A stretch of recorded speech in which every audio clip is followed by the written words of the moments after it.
పరిశుద్ధత లేదు. ఎందుకన్నా ఇక్కడ ఎందుకంటే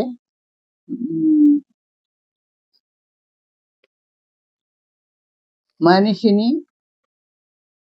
ఒక మనిషిగా చూడక, ప్రేమ లేక, ప్రేమించుట, జాలి దయ కలిగి ఉండుట, హృదయంలో ఇవి మనిషికి లేవు కనుక మనిషిని మనిషిగా చూడకుండా శత్రువుగా చూస్తా ఉన్నాడు. ప్రేమించలేకపోతున్నాడు. ప్రేమ దోషాలను కప్పుతుంది, ప్రేమ సహిస్తుంది అని 1 కొరింథీ 13 అధ్యాయంలో రాయబడింది. ప్రేమ శాశ్వతమైందని.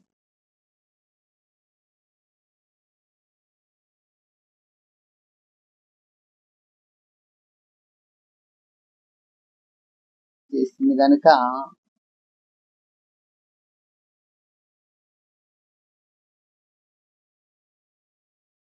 మాటను వినక మనిషి యొక్క స్వతంత్రతను బట్టి తన ఇష్టం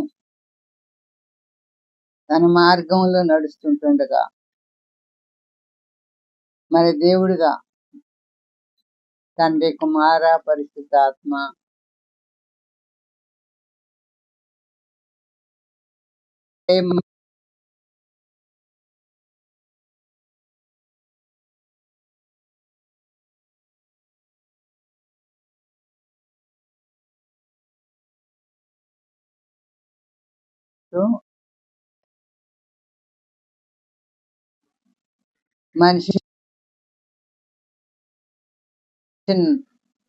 మనిషిని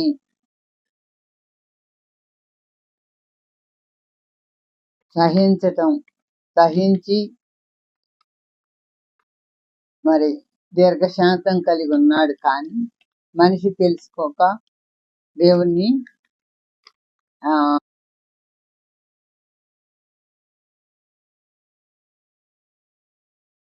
వాడుగా ఉన్నాడు.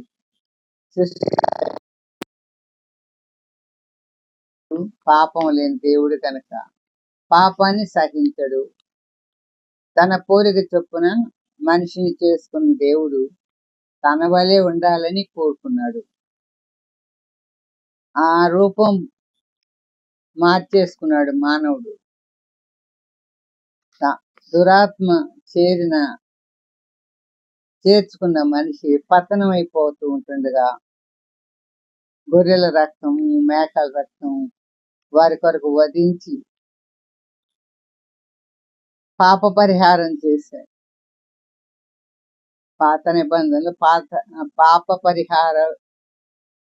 పరిహారం చేశారు. కానీ ఎంతైనా దేవుడు బాధపడుతూ దుఃఖపడుతూ సహిస్తూ ఓర్చుకుంటూ మరి మనిషిని ప్రేమిస్తూ మరి పాపం చేసి నరకానికి వెళ్ళటానికి ఇష్టపడక మరి మనిషి వలన పరిశుద్ధత లేదు గనక మరి యేసు ప్రభువుగా మానవుడిగా లోక పాపములను మోసుకొని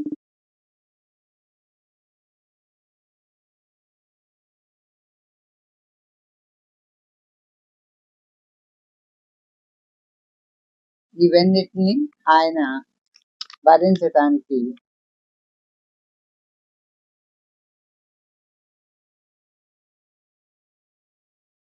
బేబీగా ఆత్మతో గర్భంలోకి వెళ్ళి ఒక బేబీగా వచ్చేసి 33.5 సంవత్సరం లోకంలో ఉండి 3.5 సంవత్సరం మనిషికి ఎంతో అద్భుతాలు చేసి రోగులను స్వస్థపరిచి మరి పాపాన్ని భరిస్తూ ఆయన మరి నక్కలకు బొరిలు ఉన్నాయి, ఆకాశ పక్షులకి గూళ్ళు ఉన్నాయి, కానీ మనిషి కుమారునికి తలవాల్చుకోవడానికి స్థలం లేదని చెప్పిన దేవుడు మహాకాశముల పట్టజాలని దేవుడు. ఆయన మహోన్నతుడు, మహోన్నత స్థలం నుండి దేవుడు. భూమిని, ఆకాశమును, జ్యోతులను, సూర్యుని, చంద్రుని, నక్షత్రములను, సముద్రము సృష్టించిన ఆ దేవుడు ఈ మానవుని వెతుక్కుంటూ ఈ లోకానికి, భూలోకానికి వచ్చేసి మనము పొందవలసిన శిక్షను ఆయన పైన వేసుకొని మానవుని రక్షించటానికి శిక్షను అనుభవించాడు. అది ఎట్లనగా సిలువ మరణం పొందినంతగా. పాపం చేయని దేవుడు, పరిశుద్ధుడైన దేవుడు, ఎంత మన పైన ఉన్న ప్రేమ, అధికమైన ప్రేమ, వాడబారిన ప్రేమ, విడవని ప్రేమ, ఎడబాయని ప్రేమ కలిగిన దేవుడు. మరువను విడువనని చెప్పిన దేవుడు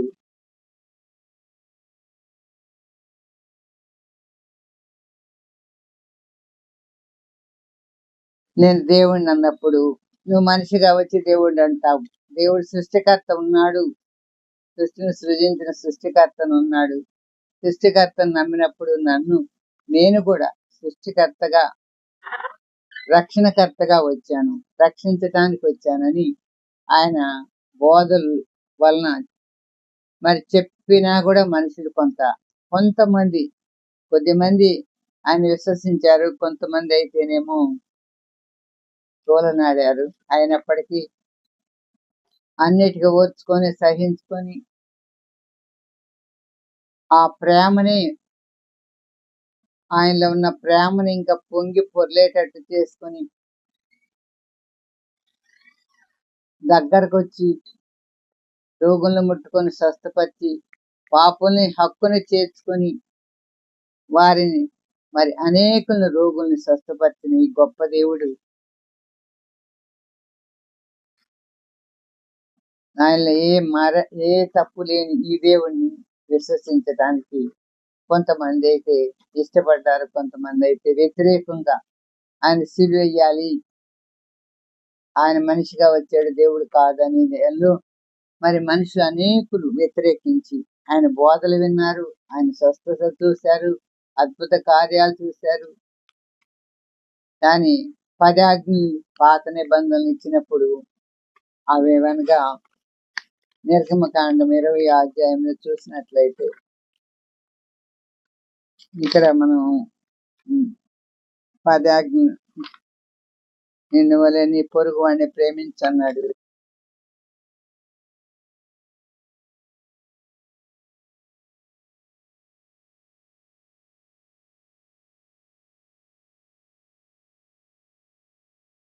మారాలి, మన హృదయం మారి, మనసు మారి, ఆ పాపాన్ని, మనలో ఉన్న పాపాన్ని దేవుని ముందు ఒప్పుకొని విడిచిపెట్టినప్పుడు దేవుడి కనికరం మన పైనుండి ఆయన రక్తంతో మనల్ని కడుగుతారు. ఆ రక్తం ఎలా చిందించాడు అని మనం చెప్పుకుంటే ఆయన 5 కోట్లు దోషి అని తిప్పిన ఆ యొక్క రాణువారు తిప్పినప్పటికీ ఆయన ఏ దోషం లేదని చెప్పి గవర్నరు 35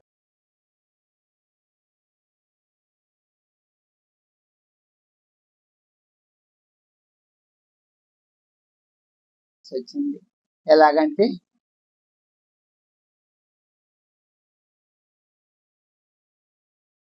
తినప్పుడు మరి ఒళ్ళంతా గాయాలు, తర్వాత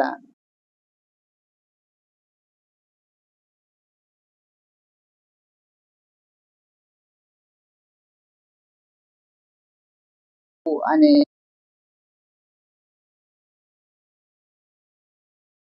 అటువంటి నిందలు మోశారు. తరువాత ముండ్ల కిరీటం అనేది ముండ్లతో, ఇనప ముళ్ళతో అల్లి పెట్టినప్పుడు ఎన్ని ముళ్ళున్నాయో అన్ని ముళ్ళలో నుండి ఆయన రక్తం శిరస్సు నుండి కారింది.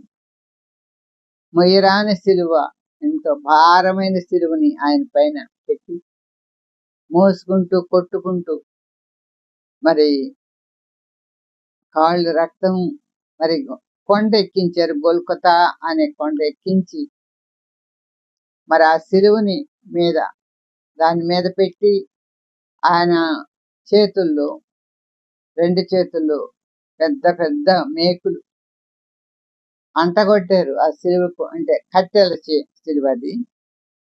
అలాగే 2 కాళ్ళు ఒక్క చోట పెట్టి ఇంకొక బారు సిలువ, అడ్డ సిలువ, అడ్డంగాను బారుగా ఉండే ఈ యొక్క ఇది సిలువలో మరి 2 కాళ్ళు జాయింట్ చేసి దాన్ని మళ్ళీ పెద్ద మేకుతో కొట్టినప్పుడు ఆయన రక్తం అంతా కూడా శిరస్సు నుండి పాదం వరకు రక్తం చిందించటం జరిగింది. ఆ రక్తము పరిశుద్ధ రక్తము. ఆ రక్తం మరి ఈ మన కొరకు బలియాగంగా ఒక గొర్రె పిల్లని తీసుకొచ్చి మరి వధించినప్పుడు ఎంత రక్తం పోతుందో, మళ్ళీ దాన్ని చీల్చేస్తారు, దాని మాంసాన్ని ముక్కలు చేస్తారు, దాన్ని కాలుస్తారు. అలాగే యేసు ప్రభువుని మనుషులు గుర్తించక, తెలుసుకోక, అట్లా వినక, విశ్వాసం అనేది వారికి కలగక, ఆయన దేవుడని అంగీకరించక, దేవుడని తెలుసుకోక ఆయన అలాగా హింస పెట్టి చంపేశారు. చనిపోయాడు. ఆయన ప్రాణాన్ని తీసుకున్నాడు, సిలువలో అర్పించాడు. తన మహిమను, తన సింహాసనాన్ని వదిలిపెట్టి వచ్చిన దేవుడు తండ్రి మొర ఆలకించి తండ్రి యొక్క చిత్తం నెరవేర్చడానికి ఆయన ప్రార్థన చేశాడు, ఉపవాసం ఉన్నాడు. గెత్సెమనే తోటలో మరి దివారాత్రులు మరి ప్రార్థన విజ్ఞాపన చేస్తూ మన కొరకు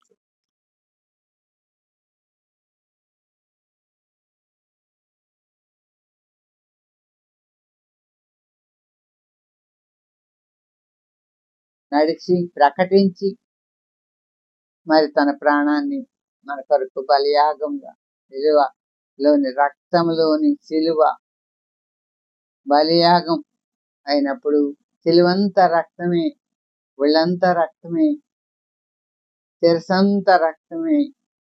ఈ రక్తము మనల్ని మన మన పాపాలను, మన పాపముల్ని కడగడానికి ఈ రక్తం ఎంత అవసరమో. ఎందుకంటే పాపరహితుడిగా వచ్చాడు, పాపి కొరకు వచ్చాడు, పాపిని రక్షించ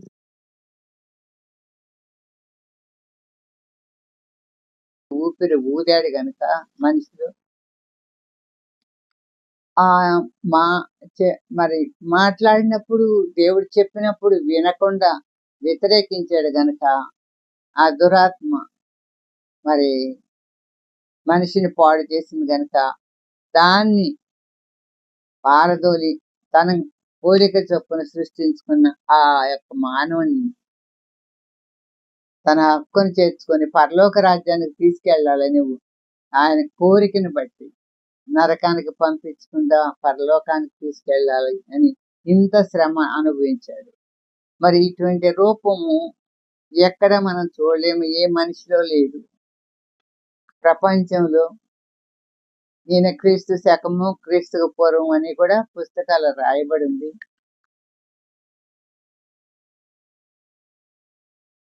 లేదు కనుక ఆయన దేవుడు, నిజమైన దేవుడు, రక్షకుడు అయినప్పటికీ దీన మనసుతో ఎంతో సహించుకొని విజ్ఞాపన ప్రార్థన చేసి మన కొరకు కన్నీరు కార్చిన దేవుడు. ఇంతకంటే గొప్ప దేవుడు మన కొరకు వచ్చి తన బలిగా అర్పింపు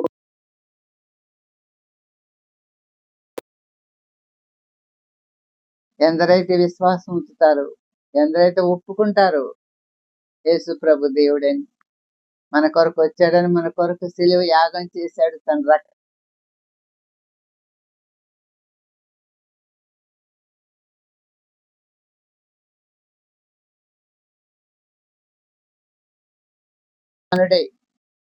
మళ్ళా 40 దినాలు కనపడి మరి శిష్యులకి 12 మందికి కనపడి 40 దినాలు వాళ్ళని ఓదార్చి వాళ్ళని విశ్వాసాన్ని బలపరిచి మరి నేను పరలోకానికి వెళ్ళిపోతున్నాను, భయపడద్దు, సర్వలోకానికి వెళ్ళి సర్వ సృష్టికి సువార్తని అందించండి, రక్షింపబడిన వాడు శిక్షింపబడకుండా పరలోకానికి వారసుడవుతాడు, వినని వాడు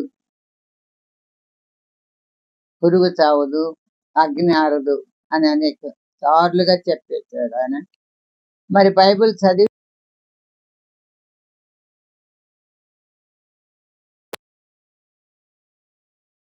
పరిశుద్ధత ఉంది, పాపం ఉంది, ఉన్నది ఉన్నట్లుగా రాయబడి ఉంది, అబద్ధం లేదు బైబిల్లో. కనుక ప్రతి వారు కూడా మరి బైబిల్ చదివి అర్థం చేసుకొని దేవుని అంగీకరించేటట్లుగా మరి తెలుసుకునేటట్లుగా విశ్వసించేటట్లుగా రక్షణ పొందేటట్లుగా. ఏం తప్ప మరి రక్షణ మనిషిని శిక్షించటానికి రాలేదు కానీ రక్షించటానికి వచ్చిన రక్షకుడు కనుక రక్షకుడైన క్రీస్తు ప్రభువుని మనం నమ్మి ఆయన త్వరగా మళ్ళా రెండవ వస్తున్నారు. ఎందుకంటే వచ్చే ముందు మత్తయి సువార్త 24 అధ్యాయం చెప్పారు, భూకంపములు జరుగుతాయి, అక్కడక్కడ యుద్ధములు, యుద్ధ సమాచారాలు జరుగుతాయి, మనిషికి పొసకదు, ప్రేమ చల్లారిపోయింది, తల్లికి బిడ్డకు భర్తకు భార్యకు మరి అంతా కూడా ప్రేమ లేకుండా అంత విషపూరిత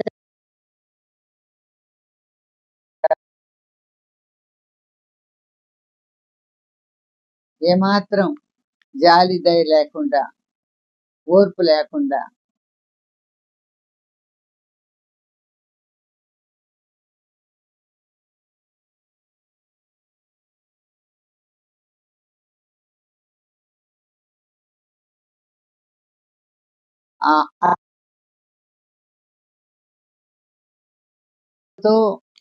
ఆత్మతో సత్యంతో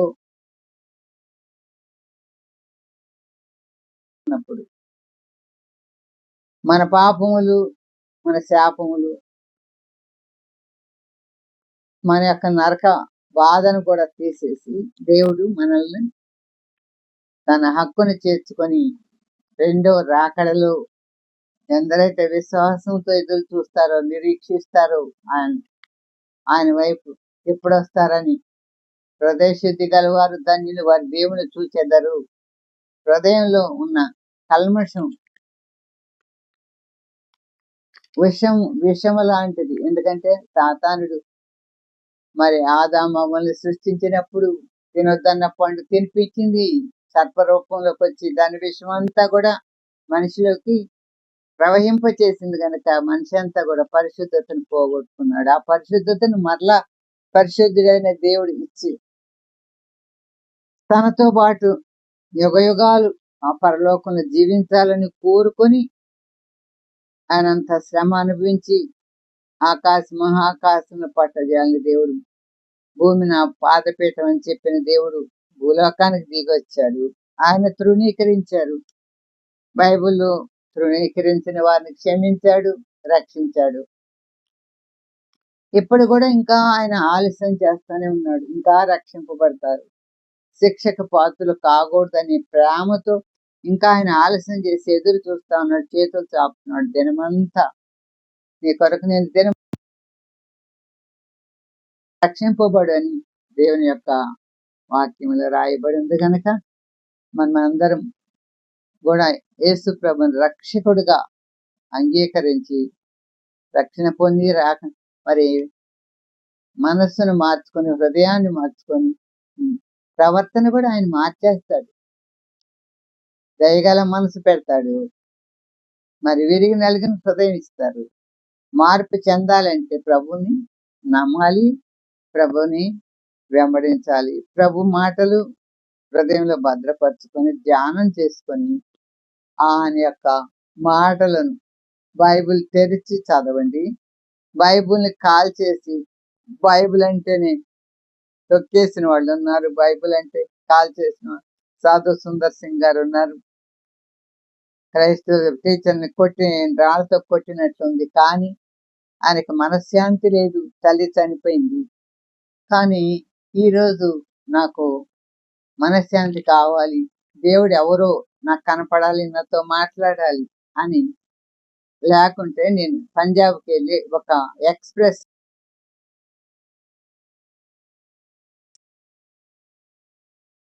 ఒక తీర్మానం చేసుకొని పడుకున్నాడు. అప్పుడు 4 గంటలకి 4 o'clock యేసు ప్రభు తన వెలుగుతో ప్రశాంతమైన స్వరంతో కనపడి మాట్లాడాడు, నేను దేవుడిని, నువ్వు నన్ను నమ్ముకోమని. అప్పుడు ఆయన తన ఇంటిని, తన యొక్క శత్రుత్వాన్ని, దేవుడంటే నేనంటే పడని ఆయన హృదయాన్ని మార్చుకొని ఆయన కొరకు ఎంతో శ్రమ అనుభవించి, ఎంతో వాక్యం విస్తరింపజేసి హిమాలయ పర్వతాలకు వెళ్ళి మరి అందరికీ అక్కడ ఉన్న బౌద్ధ మతస్థులు కానీ ఎవరైనా సరే అందరికి కూడా వాక్యం చెప్పి ఆయన రక్తాన్ని పాదాలు ఆ మంచులో నడుస్తూ పాదాల రక్తం కారుతున్న ప్రభు కొరకే చనిపోయి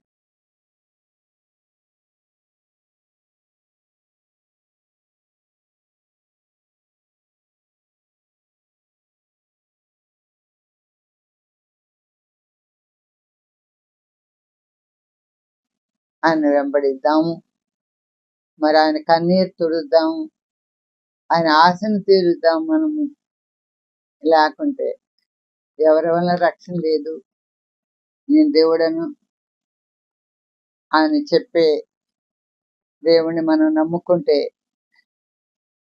ఆయన పరలోకానికి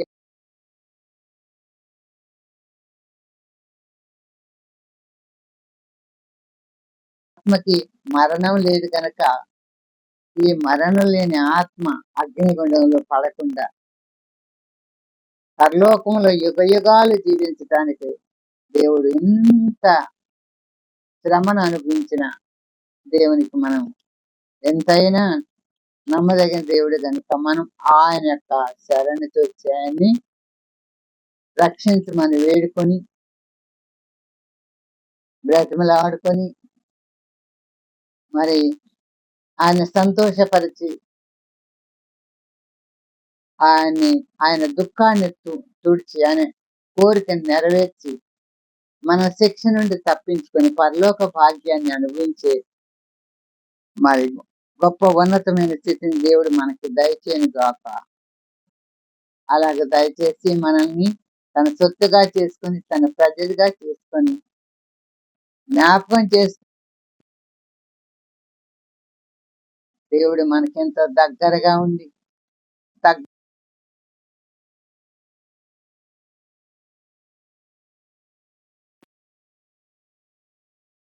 అటువంటి దేవుణ్ణి సంతోషపరుద్దాము. మనము మరి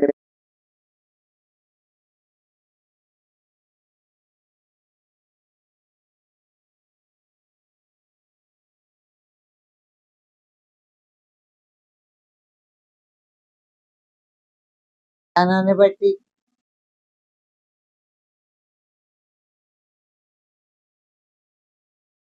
విధేయత చూపించి మరి బైబిల్ చదువు ఆయన అంగీకరించి